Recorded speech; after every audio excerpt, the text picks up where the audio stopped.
Finances की दिक्कत, धन की समस्या, ये एक इस तरह का एलिमेंट है जिसके जीवन में आ जाए ना, उसके जीवन से बाकी सारी खुशियों को छीन लेता है। धन नहीं होना तो साथ में आता है स्ट्रेस, धन ना हो तो साथ में आता है कर्जा, धन ना हो तो साथ में आती हैं इस तरह की टेंशन्स जो शरीर को भी खराब करती हैं। धन ना हो तो रिश्ते भी खराब होने शुरू हो जाते हैं, चाहे घर के रिश्ते हों चाहे बाहर के रिश्ते हों। आप देखिए, आप रिलेट करिए कि एक आपके पास खूब धन आ जाए तो कौन सी प्रॉब्लम आपके पास अभी टिकी रहेगी। यकीनन 90% प्रॉब्लम जो है ना, धन के आने से सॉल्व हो जाती हैं, और ये मेरा प्रैक्टिकल एक्सपीरियंस है। ठीक है, उसके अलावा कई ऐसी दिक्कतें हैं जिनको मनी पूरा नहीं कर सकती है, लेकिन फिर भी पैसे से आने वाली ट्रबल्स जो है ना, उनकी मेजॉरिटी है। आज का वीडियो बड़ा विशेष होने वाला है, क्योंकि आज के वीडियो में मैं ये चर्चा करूंगा कि धन की एल्केमी को किस तरह से पहचाना जाए, धन की केमिस्ट्री को किस तरह से पहचाना जाए, और कौन से जीवन में ऐसी प्रैक्टिसेस हैं या ऐसी सावधानियां हैं जिनको हम यूज करें तो जीवन में धन जो है ना प्रचुरता में आएगा। फिर धन जो है ना, कहते हैं ना पैसा पेड़ों पे नहीं लगता, भाई लगता है। पैसा पेड़ों पे लगना एक मेटाफोर है, उसका मतलब यह है कि धन का आगमन आपको कहीं से भी हो सकता है, 360 डिग्री। फिर दिशाओं की बात करें, हर दिशा से धन आएगा। रिश्तों की बात करें, हर जगह से आपको धन आने के सोर्सेज मिलेंगे। एवेन्यूज की डोमेन्स की बात करें, हर जगह से धन आने के डोमेन्स बनेंगे। बस आपको धन की एल्केमी को समझना है। किस तरह से समझेंगे, आइए जानते हैं इस वीडियो में। नमस्कार, मेरा नाम है योगेश शर्मा, स्वागत है आपका happy life with Yogesh Sharma में। दोस्तों, इस वीडियो में आगे बढ़ने से पहले एक विनम्र निवेदन कि अगर अभी तक आपने अपने इस चैनल को सब्सक्राइब नहीं किया ना, तो कृपया सब्सक्राइब जरूर करिएगा और बेल बटन दबाना बिल्कुल मत भूलिएगा। मैं बात फिर से वहीं से शुरू कर रहा हूं कि पैसे पेड़ों पे नहीं उगते। ये कहावत क्यों बनाई गई? ये कहावत इसलिए बनाई गई क्योंकि हमारे कॉन्टेक्स्ट में पैसे को कमाना एक हवा बना दिया गया। हमारे कॉन्टेक्स्ट में कुछ चीज़ें ऐसी जोड़ दी गई कि जिसके पास ज़्यादा पैसा होता है वो करप्ट होता है। बहुत पैसा कमाना, पैसे के पीछे भागना जो है, ये कैरेक्टरलेसनेस होती है। हम अपने आसपास कई ऐसी चीज़ें देखते हैं जिसमें अमीर बंदे को बहुत ईमानदार नहीं समझा जाता है, या पैसे का संघर्ष कर रहे लोग होते हैं ना, वो पैसे वाले लोगों के प्रति मन में एक ईर्ष्या भाव या वैर भाव रखना शुरू कर देते हैं। दरअसल बात यह होती है कि जिन लोगों के पास पैसा है उनको पैसे की एल्केमी समझ आ चुकी है। क्या है पैसे की एल्केमी, किस तरह से इसको समझा जाए एस्ट्रोलॉजी के परिप्रेक्ष्य में, आइए चर्चा करते हैं। पैसा जो होता है ना, सबसे पहले तो तत्व पहचानिए इसका। 5 तत्व होते हैं, अग्नि, पृथ्वी, जल, वायु, आकाश। तो इनमें से पैसे का कौन सा तत्व है? हर तत्व पैसे का है। जब पैसा स्थिर नहीं हो रहा हो तो आपके जीवन में पृथ्वी तत्व की कमी है। जब पैसा जो है आपके पास आता बहुत है, टर्नओवर बड़ी होती है, लेकिन हाथ में टिकता ही नहीं है, तो आपका जल तत्व खराब है। आपके पास पैसा दिखता तो बहुत है, हाथ में नहीं आता है, तो ये आपका वायु तत्व खराब है। जितनी काबिलियत है उतना धन आपको मिल ही नहीं पा रहा है, 30% पे आप काम कर रहे हैं अपने 100% की मेहनत करके, तो आपका आकाश तत्व खराब है।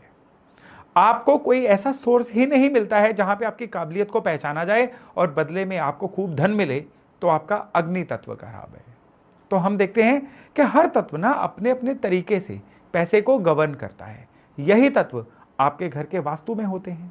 तो आपके घर के वास्तु में अगर अग्नि तत्व खराब होगा तो अब आप जान लीजिए कि कहीं पे आपकी पहचान ही नहीं होगी, धन जो है आपको रिकॉग्नाइज ही नहीं होगी, आप अपने बिकोगे ही नहीं मंडी में, आपकी सर्विसेज ही नहीं बिकेंगी, पैसा ही नहीं आएगा, आपको ढंग से वो लोग नहीं मिल पाएंगे या वो सोल्यूशन नहीं दिख पाएंगे जो आपकी पैसे की समस्या को हल करें।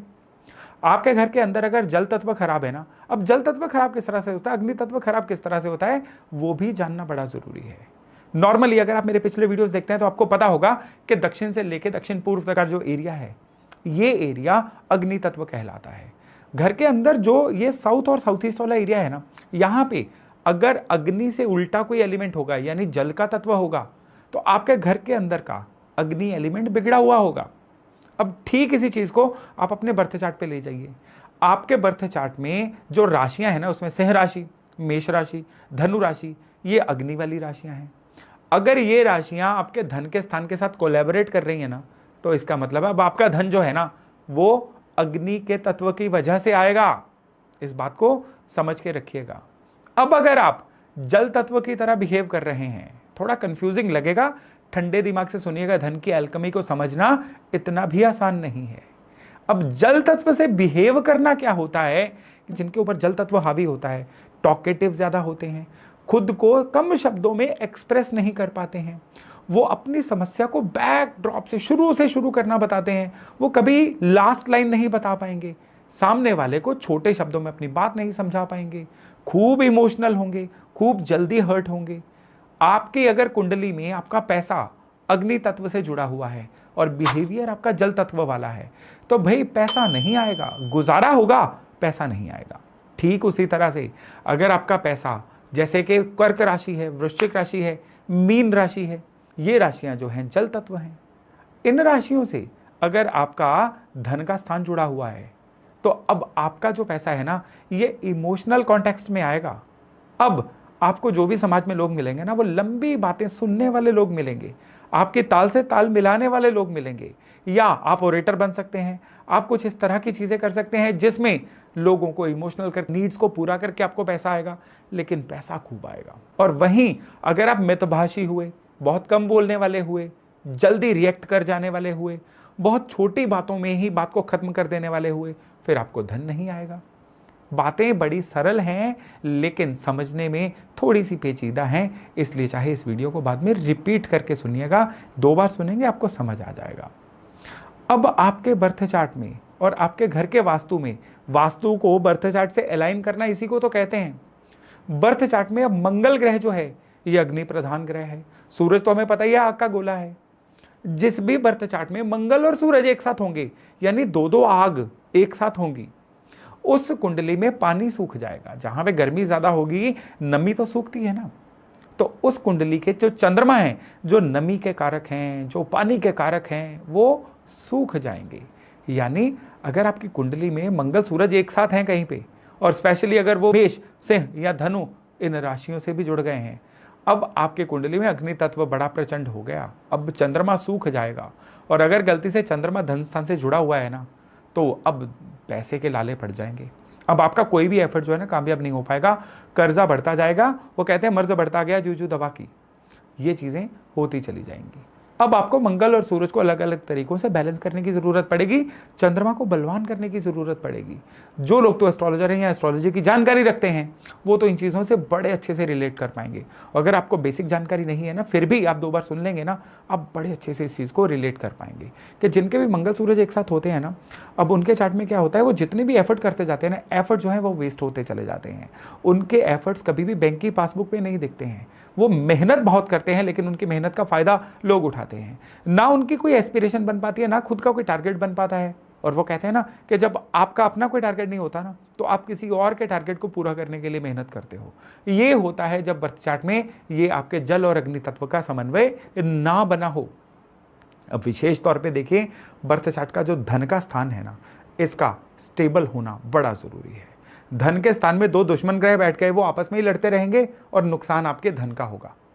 आपको क्या करना है, अपने बर्थ चार्ट में 2nd हाउस होता है धन का स्थान, उसको ध्यान से देखिए।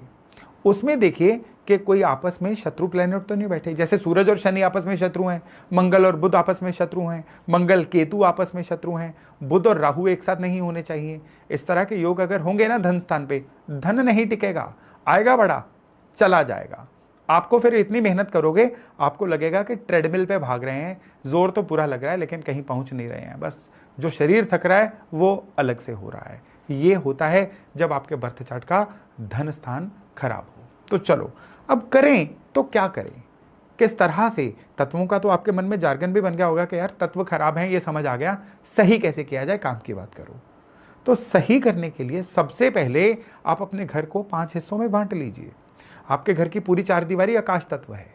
4 दीवारी में किसी ना किसी तरह का कोई दोष नहीं होना चाहिए। कहीं से बाहर की जो आपकी फेंसिंग या 4 दीवारी वो टूटी फूटी नहीं होनी चाहिए। आपका आकाश तत्व सही हो गया। अब आप जहां जहां जिस फील्ड में जाना चाहें उस फील्ड में पहचान मिलनी आपको शुरू हो जाएगी। आपके घर में नॉर्थ से लेके नॉर्थ ईस्ट तक का जो एरिया है ये जल तत्व है। यहां पे आग का प्रवेश, अग्नि स्थान या लाल रंग ना हो तो आपके घर का जल तत्व बैलेंस है। कुंडली में आपके चंद्रमा अगर पीड़ित नहीं है, केतु के साथ नहीं है, राहु के साथ नहीं है, या किसी बुरी दृष्टि से पीड़ित नहीं है, अगर हैं तो जो ग्रह भी चंद्रमा को पीड़ा दे रहे हैं उस ग्रह की डोनेशन कर दीजिए, आपके चंद्रमा स्टेबल हो जाएंगे। अब जल तत्व आपकी कुंडली में भी सही हो गया, आपके घर में भी सही हो गया। अग्नि तत्व जैसे मैंने आपको बताया कि अग्नि की जगह पे पानी नहीं होना चाहिए, वो ऑलरेडी आपने सुन लिया। अब नीला रंग जो है ये जल तत्व है, ये अग्नि की दिशाओं में नहीं होना चाहिए, इससे भी आपका मनी मैटर्स खराब होते हैं। आप धन की अलकमी को समझने के 90% के करीब आ चुके हैं। अब ध्यान से एक बात को समझिएगा कि जब तत्व बैलेंस हो गए ना, अब पृथ्वी तत्व जो है आपके घर का साउथ वेस्ट है, पृथ्वी तत्व कमजोर होगा ना, स्टेबिलिटी नहीं आने देता है आपको, वो ढंग से हुनर ही नहीं आने देता है जिस हुनर को बेच के आपने पैसा कमाना है। फिर इंसान क्या करता है, एक एवरेज सा इंसान बना रहता है। फिर इंसान क्या करता है, एक इस तरह का उसका बिहेवियर बन जाता है जिस बिहेवियर की वजह से उसको लगातार समाज में हमेशा लोग इग्नोर ही करते हैं। साउथ वेस्ट को सही करिए, वहां पे बेज कलर रखिए, घर के साउथ वेस्ट में कभी भी चटक रंग मत रखिएगा, मिट्टी जैसे रंग जो होते हैं वो साउथ वेस्ट में रखिएगा, हैवी चीजें साउथ वेस्ट में रखिए, आपका जीवन बैलेंस होना शुरू हो जाएगा। जितने मर्जी आप कर्जे में हो, सिर्फ अपने जल तत्व और अग्नि तत्व का आपस में लड़ाई रोक दीजिए, उनको बैलेंस कर दीजिए। धन जो है ना, चारों दिशाओं से आपको आता हुआ दिख जाएगा। पूर्व से धन आता है जब समाज में आपका मान सम्मान बढ़ता है, दक्षिण से धन तब आता है जब आपके काम का जो होता है ना डंका वो बजता है, नॉर्थ से धन तब आता है जब आप थोड़े से किस्मत के धनी भी होते हैं, बाकी आपने खूब अपने काम में मेहनत की होती है, यानी आपने किसी एक फील्ड में बहुत महारत हासिल की होती है ना, तब नॉर्थ की दिशा आपको धन देना शुरू करती है। और वेस्ट की दिशा तब धन देती है जब आप घड़ी बिना देखे हुए खूब मेहनत करते हैं। हर दिशा का अपना फ्लेवर है, इनको समझ लीजिए, तत्वों को बैलेंस कर लीजिए और फिर देखिएगा कि पैसा जो है ना वो पेड़ पे भी उगेगा, छप्पर फाड़ के भी आएगा, बारिश भी कराएगा और आपकी सारी समस्याओं को बहा के भी ले जाएगा। आप इन बेसिक चीज़ों को समझिए और अगर आपका इसके बारे में कोई क्वेरी है तो कमेंट सेक्शन में उस क्वेरी को देना मत भूलिएगा। तो चलिए आज की जानकारी यहीं तक, बहुत जल्द मिलते हैं नए टॉपिक नए विषय के साथ। अपना खूब ध्यान रखिएगा। नमस्ते।